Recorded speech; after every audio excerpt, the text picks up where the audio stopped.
สำหรับพิธีแถลงข่าวงานประเพณีบุญนมัสการพระธาตุหลวงเวียงจันทร์และงานวางแสดงสินค้าประจำปี 2025 ได้จัดขึ้นในวันที่ 21 ตุลา 2025 ที่เดินพระธาตุหลวงเวียงจันทร์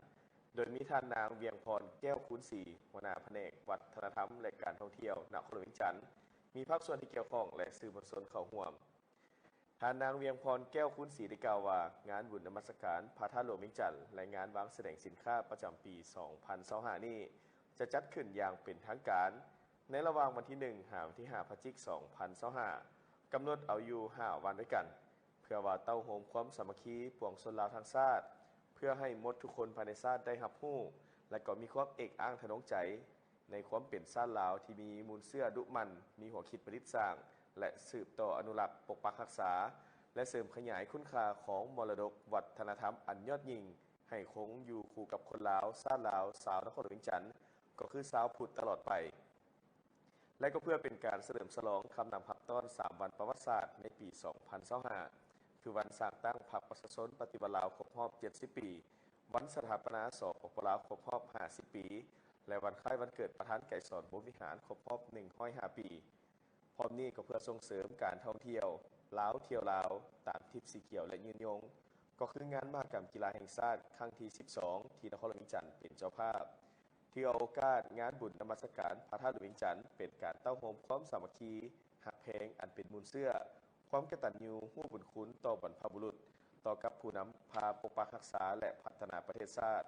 พร้อมทั้งสร้างสีสันบรรยากาศให้ฟดฟื้นรักษาได้ถึงมูลเชื่อวัฒนธรรมอดีงามและเพื่อพันขยายแนวทางเศรษฐกิจเอกราชเป็นเจ้าตนเองโดยการสุกยุ่ส่งเสริมการท่องเที่ยวส่งเสริมการผลิตเป็นสินค้า1เมือง1ผลิตภัณฑ์สินค้าครอบครัวตัวแบบในนี้วันที่1พฤศจิกายน 2025 ในเวลา 16:30 นาทีจะได้มีพิธีเปิดงานบุญนมัสการพระธาตุหลวงเวียงจันทร์ประจำปี 2025 วันที่2พฤศจิกายน 2025 เวลา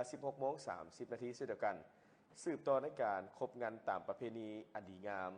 วันที่3พฤศจิกายน 2025 เวลา 16 โมงจะมีพิธีสูตรปริตามงคลด้านในกรมเรียนพระธาตุหลวงเวียงจันทร์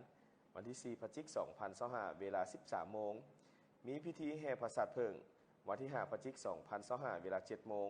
พิธีใส่บาตรถวายสังฆทานเวลา 13 โมงพิธีแห่ลูกคีและก็การแข่งขันกีฬาประเพณีตีคีเวลา 19 โมงพิธีเวียนเทียนและจุดธูปเทียนบั้งไฟประเพณีสักการะบูชาพระธาตุหลวงเวียงจันทร์สำหรับงานวางแสดงสินค้าอยู่ที่เดินพระธาตุหลวงและก็เดินสนามหลวงประกอบมีการวางแสดงการท่องเที่ยวนวัตกรรมใหม่ทางรถไฟความไวสูงเขตโลจิสติกทางด่วนห้านวางแสดงสินค้าจากสสเวียดนามบ่จะเป็นจากทางด้านฮานอยโฮจิมินห์ยาจ้างสินค้าโอดอปสินค้าครอบครัวตัวแบบสินค้าผลิตภัณฑ์ภายในและก็วางแสดงสินค้าประเภทท่องเที่ยวคาดคะเนรวมประมาณ 1,100 ห้องด้วยกันนอกจากนั้นก็มีสินค้าประเภทบริษัทขาเข้าขาออกเสื้อผ้าสินค้าทั่วไปเครื่องลิ้นจำนวน570 ห้องประเภทอาหารเครื่องดื่มบ่จะเป็นข้าวหลามปิ้งไก่มีแน่นอนท่านผู้ชมอยู่ในเขตรอบนอกจำนวน500 ห้องและก็อยู่ที่ศูนย์วางแสดงสินค้าลาวไอติก200 ห้องรวมทั้งหมดมีประมาณ 2,370 ห้องที่ว่าเพิ่นจะได้มีการจัดงานบุญนมัสการพระธาตุหลวงเวียงจันทร์ประจำปี 2025 ในปีนี้ก็เป็นพิธีทางพุทธศาสนากันแน่แล้วก็มีงานวางแสดงสินค้ากันแน่ที่ว่าจะจัดขึ้นในระหว่างวันที่1ตะปือในวันที่21 ตุลา 2025 นี้เนาะทานงามประสงค์เมืองวันนี้รัฐมนตรีกระทรวงยุติธรรมและขนส่งได้เคลื่อนไหวลงติดตามสุกยุ่โครงการก่อสร้างระบบน้ำประปาสุขาภิบาลอยู่2เมืองของแขวงตะปือเมืองสามัคคีไซและสนามไซซึ่งว่าโอกาสดังกล่าวนี้เนาะทานก็ได้รับฟังการรายงานเกี่ยวกับโครงการก่อสร้างอยู่เมืองสนามไซระยะเวลาการก่อสร้างเนาะเริ่มตั้งแต่วันที่25พฤศจิกายน 2020จนถึงวันที่25พฤศจิกายน 2022มีกำลังการผลิตของโรงงานทั้งหมดเป็น 3,400 เมตรก้อนต่อมื้อระบบสายโทรเมนโทรแจกยาวอยู่ที่ 43.260 เมตรระบบสายโทรบริการยาวอยู่ที่ 120.711 เมตรเนาะติดตั้งกงเตอร์น้ำเข้าเฮือนอยู่ 2,230 กงเตอร์มูลค่าตามสัญญา 2,500,000 กว่าดอลลาร์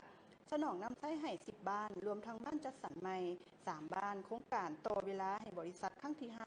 ฮอดวันที่30มิถุนายน 2025นี่เนาะมาฮอดปัจจุบันเวียกที่ว่าสำเร็จโดยรวมแล้ว95ส่วนห้อยเกี่ยมถ้าเทียบใส่แผนดัดแก้ต่อเวลาแม่นซักซ่ากว่าแผน4กว่าส่วนโครงการเนาะก่อสร้างระบบน้ำประปาและสุขาภิบาลอยู่เมือง สามัคคีไซต์ระยะเวลาการก่อสร้างตามสัญญาวันที่23ธันวาคม2019ถึงวันที่23ธันวาคม2022รวมทั้งหมดแม่น36เดือนมูลค่าตามสัญญาเนาะ5ล้านกว่าดอลลาร์มีกำลังการผลิตอยู่ที่ 10,000 เมตรก้อนต่อมือสามารถสนองน้ำใช้ได้16บ้านและขยายได้เติมอีก4บ้านบรรดาหน้าเวียกปรับปรุงและขยายระบบสายท่อแม่นท่อแจกท่อยาวอยู่ที่ 113,000 กว่าเมตรก้อนปรับปรุงและขยายระบบท่อบริการยาวทั้งหมดแม่น 123,000 กว่าเมตรก้อนติดตั้งกงเตอร์น้ำเข้าเฮือน 3,000 กงเตอร์และเวียกที่ว่าสำเร็จโดยรวมทั้งหมดแม่น99ส่วนห้อยเทียบใส่แผนดัดแก้ล่าสุดแม่นซักซ่ากว่าเล็กน้อยซึ่งว่าในโอกาสนี้เนาะทานงามประสงค์เมืองมณีรองรัฐมนตรีกระทรวงยุทธการและขนส่งได้ให้ทิศซี่นำโดยเน้นหนักให้คณะพิศอบโครงการรวมทั้งบรรดาบริษัทผู้รับเหมาก่อสร้างระบบน้ำประปาและสุขภิบาลอยู่เมืองสนามไซและเมืองสามัคคีไซเป็นเจ้าการในการผสมประสานสมทบระหว่างเจ้าของโครงการและบริษัทผู้ที่ว่ารับเหมาก่อสร้างเพื่อให้โครงการได้รับการจัดตั้งปฏิบัติที่ว่ามีคุณภาพและมีประสิทธิผลที่ว่าสูงให้ฮิบฮ้อนเล็งมือในการก่อสร้างแต่ละหน้าเวียกให้สำเร็จทั้งตามสัญญาเพื่อติดตั้งและสนองน้ำให้ประชาชนได้นำใช้น้ำสะอาดที่ว่าปลอดภัยโดยไว้พร้อมนี้ยังได้เน้นหนักการแก้ไขปัญหากรณีที่ว่าดินยุบของโครงการก่อสร้างการเจือนบ้านเซกะหมานให้ได้รับการแก้ไขโดยด่วนในวันที่22ตุลาคม2025นี้พระอาจารย์ใหญ่มหาเวทมาเสนัยองค์รักษาการประธานศูนย์กลางองค์การพุทธศาสนาสัมพันธ์ลาวหรือว่าอพสพร้อมคณะได้เดินทางไปเคลื่อนไหวเฮ็ดเวียกอยู่ที่แขวงหลวงพระบางซึ่งว่าออกต้อนรับที่สนามบินสากลหลวงพระบางมีพระอาจารย์ใหญ่อ่อนแก้วกิตติพัทโทคณะบริหารงานประจำศูนย์กลางอพสผู้ช่วยเวียกองค์การพุทธศาสนาสัมพันธ์ลาวประจำ8แขวงภาคเหนือประธานอพสแขวงหลวงพระบางพร้อมกับคณะสำหรับการเคลื่อนไหวเฮ็ดเวียกของพระอาจารย์ใหญ่มหาเวทมาเสนัยในครั้งนี้จะได้มีการปรึกษาหรือเวียกงานร่วมกับองค์การปกครองแขวงหลวงพระบางเกี่ยวกับเวียกงานขององค์การพุทธศาสนาสัมพันธ์ลาวแขวงหลวงพระบางทางยังจะเข้าร่วมกองประชุมใหญ่ผู้แทนพระสงฆ์ทั่วแขวงหลวงพระบางครั้งที่9ที่ว่าจะจัดขึ้นในวันที่23ตุลาคม2025ที่สโมสรใหญ่ของว่าการแขวงนำตืบอีกท่านผู้ชมถือว่าจะเป็นการลงเคลื่อนไหวเฮ็ดเวียกอยู่ที่วันที่11ตุลาที่ผ่านมาที่ศูนย์การค้าลาวเอเทคนครหลวงขอนแก่นได้เปิดงานวางแสดง ARED Expo ของสมาคมสถาปนิกและวิศวกรโยธาลาวสสวประจำปี 2025โดยการให้เกียรติเข้าร่วมของทานสอนไซศรีพันดอนนายกรัฐมนตรีทานเล็กไหลศรีวิไลรัฐมนตรีกระทรวงยุทธการและขนส่งทานวงไพบุญมณีประธานสมาคมสถาปนิกและวิศวกรโยธาลาวพร้อมด้วยผู้ที่ต่างหน้าจากกระทรวงที่เกี่ยวข้องและแขกที่ว่ารับเชิญประธานสมาคมสถาปนิกและวิศวกรโยธาลาวได้รายงานให้รู้ว่างานวางแสดงสินค้า ARED Expo เป็นหนึ่งใน4กิจกรรมประจำปีของสสวประกอบมีกล่องประชุมใหญ่ครั้งที่5ของสสวกล่องประชุมทางวิชาการ ARED Forum ARED Award และงานวางแสดง ARED Expo เป็นงานวางแสดงด้านการออกแบบและก่อสร้างเป็นการวางแสดงผลสำเร็จการเคลื่อนไหวประจำปีในของเขตสถาปัตยกรรมและวิศวกรรมโยธาของลาวพร้อมนี้ยังเป็นเวทีที่ว่าพื้นที่สำหรับการนำเสนอแลกเปลี่ยนความรู้การสร้างตารางเครือข่ายการนำเสนอนวัตกรรมและการขับเคลื่อนโอกาสของการพัฒนาใหม่ในมิติของธุรกิจนวัตกรรมการร่วมมือเพื่อส่งเสริมวิชาชีพของแขนงการดังกล่าวในต่อเนื่องสำหรับงานในครั้งนี้จะดำเนินเป็นเวลา7วันนับตั้งแต่วันที่20ถึงที่26ตุลาคม2025นี้เป็นงานวางแสดงที่ว่ามีผู้ชมที่ว่าจะได้ศึกษาสำรวจเรียนรู้วิวัฒนาการของสถาปัตยกรรมและการก่อสร้างอยู่ในลาวเริ่มแต่ภูมิปัญญาการออกแบบก่อสร้างเรือนดั้งเดิมที่ว่ามีคุณค่าทางวัฒนธรรมไปจนถึงการพัฒนาปรับปรุงอาคารที่อยู่อาศัยที่มีรูปทรงลักษณะร่วมสมัยสามารถตอบสนองความต้องการในการใช้ชีวิตที่ว่าหลากหลายของสังคมได้อย่างมีคุณภาพซึ่งว่าภายในงานมีห้างวางแสดงสินค้าทั้งหมดแม่น130ห้าง80กว่าบริษัทและ9คู่ร่วมมือของสสวที่นำผลิตภัณฑ์วัสดุก่อสร้างที่ว่าหลากหลายจากภายในและต่างประเทศบรรดาบริษัทออกแบบที่ว่าปรึกษาและก่อสร้างรวมทั้งที่ว่าห้างค้าของสมาชิกสสวห้างขององค์การจัดตั้งสากลห้างวางแสดงผลงานของภาครัฐและภาคศึกษาจำนวนหนึ่งซึ่งว่ามีกิจกรรมหลายอย่างที่ว่าทั้งสสวและผู้ที่ประกอบการร่วมกันจัดขึ้นตลอดระยะที่ว่า7วันรัฐมนตรีกระทรวงยุทธการและขนส่งมีความเห็นว่าเวียกงานสถาปัตยกรรมและวิศวกรรมก่อสร้างมีความสำคัญหลายต่อการพัฒนาเศรษฐกิจสังคมของชาติเว้ารวมว่าเฉพาะต่อแขนงการที่ว่าก่อสร้างซึ่งบ่สามารถข ขาดได้งานมาแสดงประจำปี2025นี้ของสสวถือเป็นเหตุการณ์สำคัญหนึ่งสำหรับสถาปนิกและวิศวกรโยธานักศึกษานักธุรกิจผู้ผลิตและผู้จำหน่ายสินค้าเกี่ยวกับการก่อสร้างสาวค้าขายและประชาชนบรรดาเผ่างานวางแสดงสินค้าในครั้งนี้เนาะเป็นขีดหมายที่ว่าสำคัญช่วยนำเอาความรู้ด้านสถาปนิกและวิศวกรรมโยธามาเผยแพร่สังคมรับรู้เข้าใจและสามารถนำไปต่อยอดปรับปรุงให้เข้ากับการดำรงชีวิตของไผ่ลาวเนาะนี่คือว่างานวางแสดงสินค้าของสมาคมสถาปนิกและวิศวกรโยธาลาวบ้านภูเขียวเมืองไซแขวงอุดมไซเป็นบ้านหนึ่งที่วานอนในเทศบาลเมืองทิศเหนือติดกับภูโถ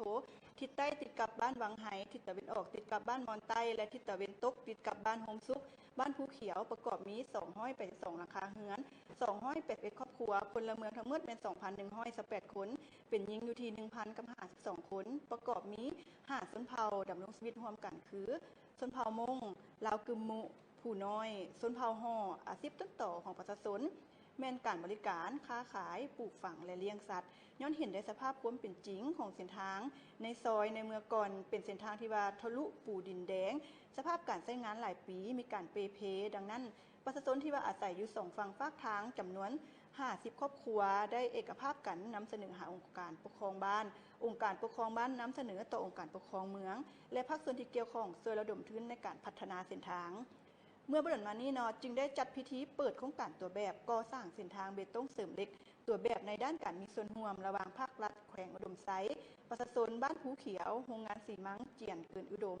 บริษัทไซสนะและบรรดาหน่วยธุรกิจเป็นเกียรติเข้าร่วมทานบุญคงลาดเจียมพรกรรมการสำห้องศูนย์กลางพรรคเลขาคณะพรรคบริหารงานพรรคแขวงทานคำแสงอารีกรรมการประจำพรรคแขวงหัวหน้าแผนกโยธาธิการและขนส่งท่านสมจันทร์เทพพาลีรองเลขาพรรคเมืองประธานคณะกรรมการปกครองเมืองไซมีองค์การจัดตั้งที่ว่าเกี่ยวข้องบริษัทองค์การปกครองบ้านพร้อมด้วยพ่อแม่ประชาชนที่ว่าเข้าร่วมเส้นทางดังกล่าวนี้มีรวงยาวทั้งหมด460เมตรกว้างอยู่ที่ 4.4 เมตรหนา15เซนติเมตรมูลค่าในการก่อสร้างเส้นทางทั้งหมดแม่น600ล้านกีบในนี้นอทุนสมทบจากองค์การปกครองแขวง100ล้านกีบโรงงานสีมังเจียงเกินอุดม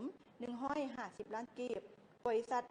STP ขุดค้นแฮธาตุขาเข้าออกจำกัด65ล้านกีบทุนสมทบของประชาชน150ล้านกีบและการประกอบส่วนทางด้านแรงงานแมนประชาชนโครงการนี้จะใช้เวลาในการก่อสร้างทั้งหมดแมน15วันแมนให้สำเร็จโอกาสดังกล่าวนี้เนาะเพิ่นได้มีพิธีเปิดโครงการเนาะทานบุญโค้งลาดเจียมพรเลขาพรรคแขวงได้แสดงย่องยอสมเสยมายังองค์การปกครองบ้านและประชาชนบ้านภูเขียวที่ได้ตัดสินใจประกอบส่วนวัตถุปัจจัยเหือแหงพร้อมเพียงกันเฮียงหน้าก่อสร้างเส้นทางพร้อมทั้งเรียกร้องให้ประชาชนพร้อมกันออกระเบียบการปกปักรักษาให้นำใช้ได้เส้นทางที่ว่ายาวนานเกิดประโยชน์ที่ว่าสูงสุดเนาะอันนี้ก็ถือว่าเป็นโครงการที่ดีๆที่ว่าพ่อแม่ประชาชนเพิ่นได้ตัดสินใจนำเสนอหาทางองค์การปกครองบ้านและนำเสนอทางองค์การปกครองบ้านแล้วเพิ่นก็นำเสนอต่อภาคในวันที่11ตุลานี้เนาะห้องการสาธารณเมืองสะสมบูรณ์ได้เคลื่อนไหวลงสักยาหยอดยาให้แก่เด็กในเขตอนุที่ว่าเป้าหมายอยู่บ้านพัฒนาซอนภาคของเมืองสนะสมบูรณ์ซึ่งว่าให้เกียรติเขาร่วมของทานบรรยเอกนันทสารวรรณวงศ์กรรมการพรรคแขวงหัวหน้าแผนกสาธารณสุขแขวงจำปาสักท่านบุญเพ็งศิริวัฒน์รองประธานคณะกรรมการปกครองเมืองผู้ที่ว่าซี่นำเวียกงานของเขตวัฒนธรรมสังคมและการปกครองขันเมืองท่านสมโพธิพรเทพาหัวหน้าองค์การสาธารณสุขเมืองท่านคำไพแก้วคุณมณีนายบ้านพัฒนาสอนภาคมีทีมงานแพทย์หมอเฉพาะกิจพร้อมด้วยพ่อแม่ผู้ปกครองและเด็กที่ว่าอยู่กลุ่มเป้าหมายอายุรุม5ปีเข้าร่วมซึ่งว่าโอกาสนี้ท่านบรรยเอกนันทสารวรรณวงศ์หัวหน้าแผนกสาธารณสุขแขวงเพิ่นได้กล่าวว่าในระยะที่ผ่านมาและรัฐบาลก็คือองค์การปกครองแขวงจำปาสักได้ถือเวียกงานการเมืองแยงสุขภาพแม่และเด็กเป็นบุริมสิทธิ์ที่ว่าสำคัญเพื่อลดพรอัตราการเสียชีวิตของแม่และเด็กซึ่งว่าเด็กน้อยทุกคนต้องได้รับการซักยาหยอดยากันพยาธิอย่างครบถ้วนตามเกณฑ์อายุติดพันกับการเจริญเติบโตเจริญพันธุ์ทางโภชนาการของเด็กโดยถือเอาเวียกงานการป้องกันและเวียกงานการส่งเสริมสุขภาพเป็นต้นต่อถือเอาเด็กน้อยเป็นนอแหนงและก้อนกำลังอันประเสริฐของชาติสำหรับวัคซีนที่ว่ามาสักและหยอดในครั้งนี้เนาะให้เด็กในเกณฑ์อายุที่ว่ารุม5ปีมีวัคซีนต้านพยาธิวัณโรคพยาธิอักเสบตับบีพยาธิคอตีบพยาธิไก่พยาธิระบาดพยาธิพยาธิโปลิโอพยาธิเหงื่อหุ้มสมองและปอดอักเสบพยาธิอักเสบปอดหุนแหงและพยาธิหมักแดงใหญ่หมักแดงน้อยโดยมีพ่อแม่ผู้ปกครองที่ว่า สนใจนำพาลูกหลานเข้าร่วมเป็นขบวนดังกล่าวภายหลังที่ว่าสำเร็จการซักยายอดยาให้แก่เด็กในเขตอายุที่ว่ากลุ่มเป้าหมายอยู่บ้านพัฒนาส่วนภาคแล้วก็ยังได้สืบต่อสร้างขบวนการซักยายอดยาให้แก่เด็กในเขตอายุเป้าหมายประเทศไทยได้ให้การช่วยเหลือที่สำคัญโดยการให้สินเชื่อสำหรับซื้อซีมังและการส่งไฟฟ้าให้ลาวใช้ในระหว่างการก่อสร้างหลังจากเขื่อนสำเร็จลาวได้ส่งไฟฟ้าคืนให้ไทยนอกจากนั้นไทยยังตกลงซื้อกระแสไฟฟ้าจากลาวในราคาที่เป็นกันเองการแลกเปลี่ยนไฟฟ้าระหว่างลาวและไทยเป็นประวัติศาสตร์ที่น่าจื่อจำในปี 1968 ทั้งสองประเทศได้ร่วมกันเฉลิมฉลองความสำเร็จของการเชื่อมต่อสายส่งไฟฟ้าข้ามแม่น้ำโขงนี่เป็นครั้งทำอิฐในอาซีที่มีการค้าไฟฟ้าข้ามชาติมื้อนี้เขื่อนน้ำงืมหนึ่งยังคงเป็นแหล่งพลังงานที่สำคัญสำหรับประเทศลาวเขื่อนแห่งนี้เป็นสัญลักษณ์แห่งความก้าวหน้าการร่วมมือและความมุ่งมั่นของชาติเขื่อนน้ำงืมหนึ่งได้วางพื้นฐานพลังงานอันสำคัญให้แก่การพัฒนาพลังงานในภาคพื้นเขื่อนไฟฟ้าน้ำงืมหนึ่งสัญลักษณ์แห่งความภูมิใจในการพัฒนาของประเทศลาวตามการรายงานของทานนางเกตนิสรสุดสดาวงศ์รองหัวหน้าแผนกแรงงานและสวัสดิการสังคมหัวหน้ากองเลขาคณะกรรมการคุ้มครองภัยพิบัติขันแขวงได้รายงานให้รู้ว่าพายุวิภาได้พัดถล่มเข้าบริคำไซในเดือนท้ายเดือนกันยายนที่ผ่านมาเฮ็ดให้จำนวน55บ้านภายในแขวงได้รับผลกระทบอย่างหลากหลายในนั้นเมืองปากสันมีผู้รับผลกระทบจากน้ำท่วมแม่น6บ้านเมืองทาพระบาท7บ้านปากกระดิ่ง10บ้านเมืองบริคัน5บ้านเมืองคำเกิด10บ้านเวียงทอง15บ้านไซจำพร2บ้านมีอยู่จำนวน 1,437 ครอบครัวเคียงคู่กับเหตุการณ์อุทกภัยดังกล่าวแล้วในระยะเวลาอันเดียวกันยังมีการเกิดเหตุการณ์อัคคีภัยเห็นให้ครอบครัวสูญเสียเรือนที่อยู่อาศัยและก็ทรัพย์สินจำนวน10ครอบครัวในนั้นอยู่เมืองปากกระดิ่ง1ครอบครัวเมืองคำเกิด5ครอบครัวเมืองปากสัน2ครอบครัวและบริคันอีก2ครอบครัวต่อกับปัญหาดังกล่าวกระทรวงแรงงานและสวัสดิการสังคมและแขวงบริคำไซได้เริ่มให้การช่วยเหลือตั้งแต่มื้อที่ว่าได้รับผลกระทบจนมาฮอดปัจจุบันในนั้นมีข้าวสารจำนวน 40.5 ต้นเล็กตะปู8จำนวน58แกตเครื่องใช้ครัวเรือนจำนวน1ห้อยสุดมุ้งจำนวน1ห้อยด่างสาดหยาง1ห้อยพื้นเครื่องบรรเทาทุกข์7ห้อยถุงเครื่องช่วยเหลือนี่แมนเฉพาะภาครัฐนอกจากนั้นยังมีการช่วยเหลือจากองค์การจัดตั้งของภาครัฐบริษัทห้างห้านองค์การจัดตั้งสังคมและบุคคลแมนถือว่าบ่ได้รายรวมของในการช่วยเหลือของรัฐบาลเพื่อเป็นการแบ่งเบาระยะเบื้องต้นและก็ขั้นตอนต่อไปแมนจะได้มีการสืบต่อฟื้นฟูชีวิตการเป็นอยู่ของประชาชนต่อไปสำหรับการลงมอบเครื่องช่วยเหลือในครั้งนี้โดยแมนทานสอนธนูธรรมวงศ์เจ้าแขวงบุรีคำไซทานคำแหวนปัญญานุวงศ์ของเจ้าแขวงและบรรดาการนับต่างๆขันแขวงที่ว่าได้มีการลงช่วยเหลือพ่อแม่ประชาชนโดยเฉพาะกับแมนเหตุการณ์จากภัยน้ำท่วมนอกจากภัยน้ำท่วมกันแล้ววันที่3ตุลา2025นี้อยู่ที่สโมสรกองพันป้องกันเคลื่อนที่ปกสแขวงหลวงน้ำท้า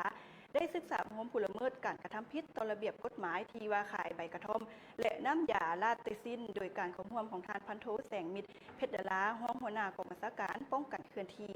มีพนักงานที่ว่าเกี่ยวข้องต่างหน้าปกสกลุ่มบ้านหลวงอำนาจการปกครองบ้านนาลือพนักงานลงก่อสร้างฮักฐานเมืองประจำเมืองนาลือเข้าร่วม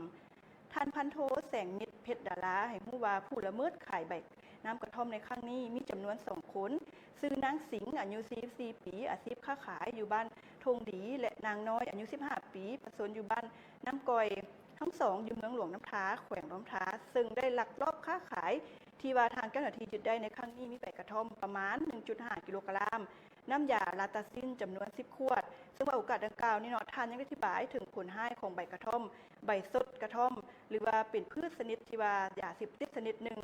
ลักที่ว่าพบได้จากกระท่อมแมนไมทาไจนินเป็นสารจำพวกที่ว่าอะคาลอยที่ว่าปรากฏประสาทส่วนกลางเส้นเดียวกันกับยาเสพติดจำพวกที่ว่ายาบ้าผลเสียระยะยาวคือกระท่อมเฮ็ดให้คนที่ว่าใส่ไปโดนๆนานนี่เกิดอาการติดเบื่ออาหารบ่อยากดื่มน้ำแล้วก็เฮ็ดให้ตื่นตัวไว้แต่ว่าถ้าหากหยุดใส่กระท่อมทันทีเนาะจะเฮ็ดให้เห็นใจหายหงุดหงิดนอนบ่หลับมีสมาธิสั้นอื่นๆถ้าหากว่ายังใส่เป็นประจำก็จะมีผลเสียระยะยาวดังต่อไปนี้หัวใจเต้นไวผิดปกติรู้สึกกระวนกระวายสับสนเสื่องซึมเคลื่อนไหวซ่า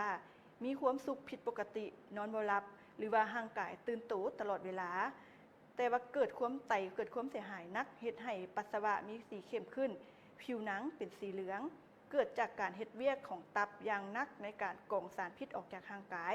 ซึ่งว่าปัจจุบันนี้ใบกระท่อมเป็นสารเสพติดชนิดหนึ่งที่ว่าผิดกฎหมายซึ่งว่าทางกระทรวงสาธารณสุขก็ได้เคยออกมาเตือนเมื่อบ่ดนมานี้เกี่ยวกับการห้ามจำหน่ายและผลิตปรุงแต่งกระท่อมอย่างเด็ดขาดซึ่งว่าการศึกษาของในครั้งนี้ก็เพื่อเป็นการปลูกจิตสำนึกให้ผู้ที่ว่าละเมิดกระทำผิดให้มีการเปลี่ยนแปลงบ่ให้มีการพัวพันซื้อขายกับสิ่งเสพติดทุกๆประเภทตื่มอีกเนาะอันนี้ก็ถือว่าทางปกสหลวงน้ำท้ายสาวโฮมเมนยิงค้าขายยาเสพติดทั้งซึ่งว่าท้ายอาทิตย์ที่ผ่านมานี้ทานท้องสวรรค์พรหมวิหารรัฐมนตรีกระทรวงการต่างประเทศแห่งสปป.ลาวก็ได้สืบต่อนำพาคณะเข้าร่วมกองประชุมรัฐมนตรีต่างประเทศอาเซียนกองประชุมสภาประชาคมการเมืองความมั่นคงอาเซียนครั้งที่30กองประชุมสภาประสานงานอาเซียนครั้งที่37กองประชุมร่วมระหว่างรัฐมนตรีต่างประเทศอาเซียนและรัฐมนตรีเศรษฐกิจอาเซียนและบรรดากิจกรรมที่ปิ่นอ้อมโดยมีบรรดารัฐมนตรีต่างประเทศอาเซียนติมอร์เลสเตและเลขาธิการใหญ่ของอาเซียนเข้าร่วมซึ่งว่ากองประชุมรัฐมนตรีต่างประเทศอาเซียนก็ได้รับทราบความคืบหน้าของการจัดตั้งปฏิบัติบรรดาบริมสิทธิ์การเป็นประเทศอาเซียนของมาเลเซียและนอกจากนั้นก็ได้มีการปรึกษาหารือเกี่ยวกับการเสนอเป็นภาคีสนธิสัญญาไมตรีจิตและการร่วมมือในอาเซียนตะวันออกเฉียงใต้ของบรรดาประเทศนอกภาคพื้นที่มีความสนใจและการเฉลิมฉลองสนธิสัญญาไมตรีจิตและการร่วมมือในอาเซียนตะวันออกเฉียงใต้ครบรอบ50 ปีได้มีการปรึกษาหารือเกี่ยวกับความคืบหน้าการจัดตั้งปฏิบัติเอกสารการทบทวนและคำตกลงของผู้นำอาเซียนในการจัดตั้งปฏิบัติ5ข้อตกลงของผู้นำของอาเซียนและก็ได้มีการปรึกษาหารือเกี่ยวกับความคืบหน้าการเข้าเป็นสมาชิกสมบูรณ์ของอาเซียนโดยติมอร์เลสเตโดยเฉพาะแมนการเข้าเป็นภาคีสนธิสัญญาและการที่ว่ามีเอกสารที่สำคัญต่างๆของอาเซียนรวมทั้งได้มีการรับทราบการกักเกียมพิธีลงนามแถลงการเพื่อรับเอาติมอร์เลสเตเข้าเป็นสมาชิกสมบูรณ์ของอาเซียนในโอกาสของกองประชุมสุดยอดอาเซียนครั้งที่47และก็ได้รับทราบความคืบหน้าการพัวพันร่วมมือระหว่างอาเซียนกับผู้ร่วมภายนอกซึ่งว่ากองประชุมสภาประชาคมการเมืองความมั่นคงอาเซียนครั้งที่30ก็ได้รับทราบความคืบหน้าของการจัดตั้งปฏิบัติบรรดากิจกรรมและเวียกงานของแขนงการที่เกี่ยวข้องภายใต้เสาค้ำของประชาคมการเมืองความมั่นคงอาเซียนรวมทั้งการจัดตั้งปฏิบัติแผนแม่บทประชาคมการเมืองความมั่นคงอาเซียน2025กองประชุมก็ยังได้รับเอาบทรายงานการทบทวนท้ายสมัยของการจัดตั้งปฏิบัติแผนแม่บทดังกล่าวด้วย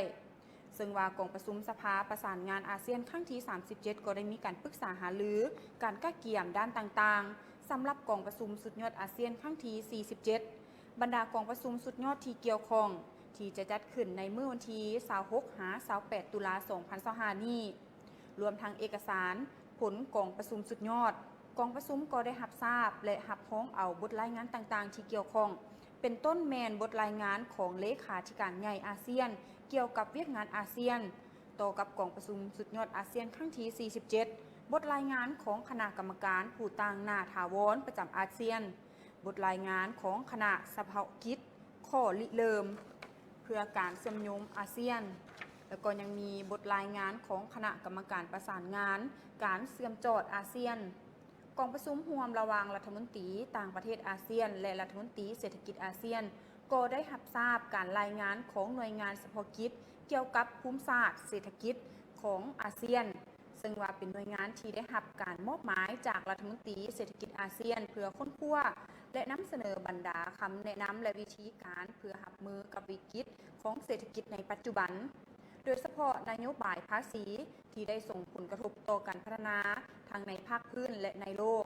และนอกจากนี้แล้วทานรัฐมนตรีท้องสวรรค์และบรรดารัฐมนตรีต่างประเทศอาเซียนติมอร์เลสเต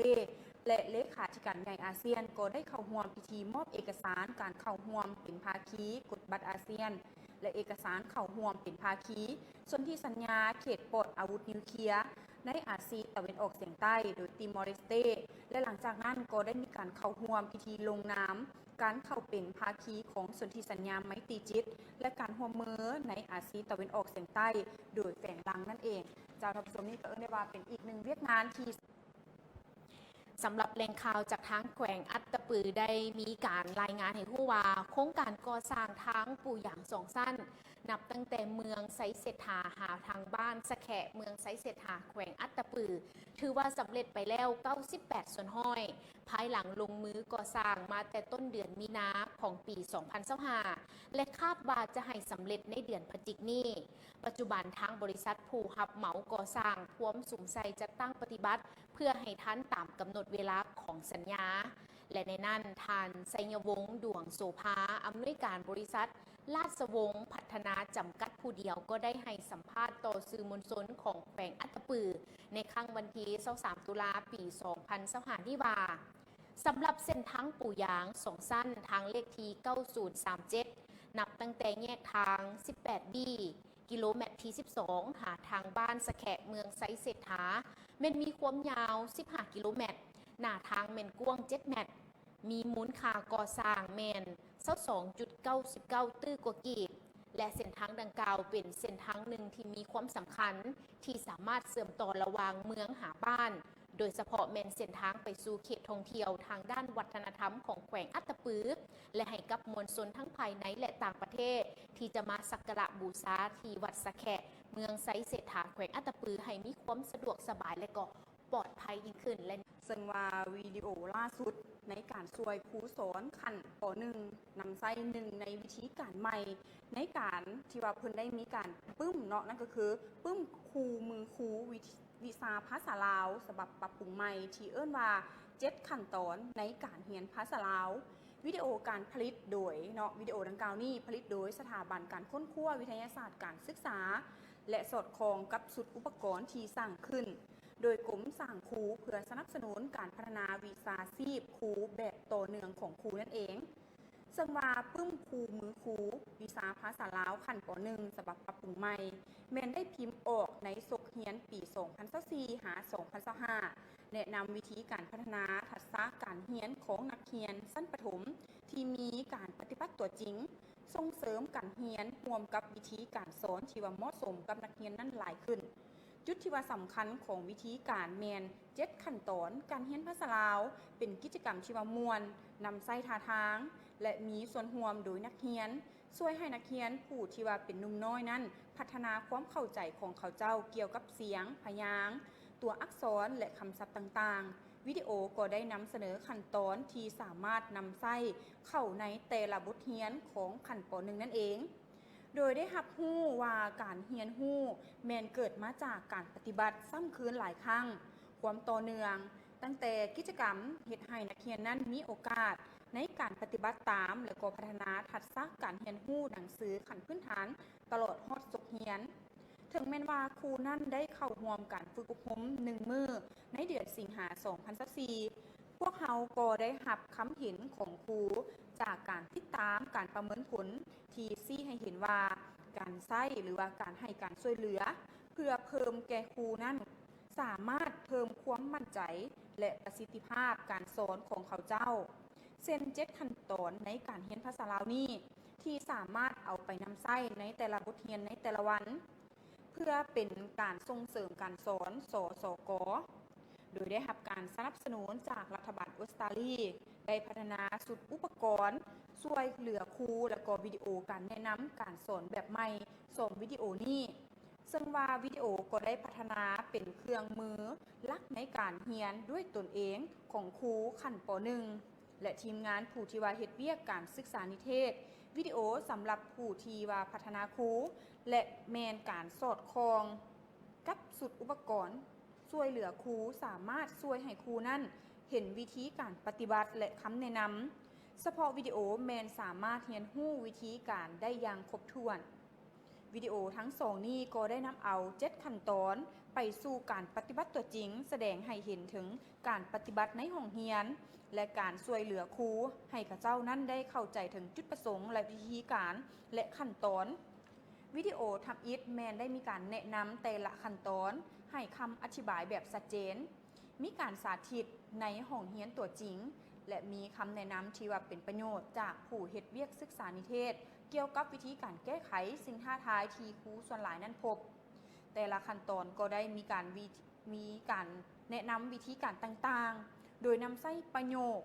เดียวกันเพื่อช่วยให้เขาเจ้านั้นได้เข้าใจแต่ละขั้นตอนก็ได้มีการสวมโยมก็คือแนวใดตลอดบทเรียนวิดีโอก็ยังได้แสดงวิธีการให้คำเห็นและการช่วยเหลือนักเรียนที่ว่าพบความยุ่งยากในการเรียนในทางบวกและส่งเสริมนักเรียนส่วนว่าวิดีโอที่2แมนแสดง2ตัวอย่างเต็มของแต่ละขั้นตอนให้เขาเจ้านั้นได้เห็นวิธีการนำใช้วิธีการใหม่ในการสอนครูจะเห็นตัวอย่างของ7ขั้นตอนที่สามารถนำใช้ในตัวจริงใน2ตัวอย่างเพื่อแนะนำคำศัพท์ใหม่จากบทเรียนวิชาภาษาลาวขั้นตอน1ขั้นตอนดังกล่าวนี้ได้แสดงให้เห็นถึง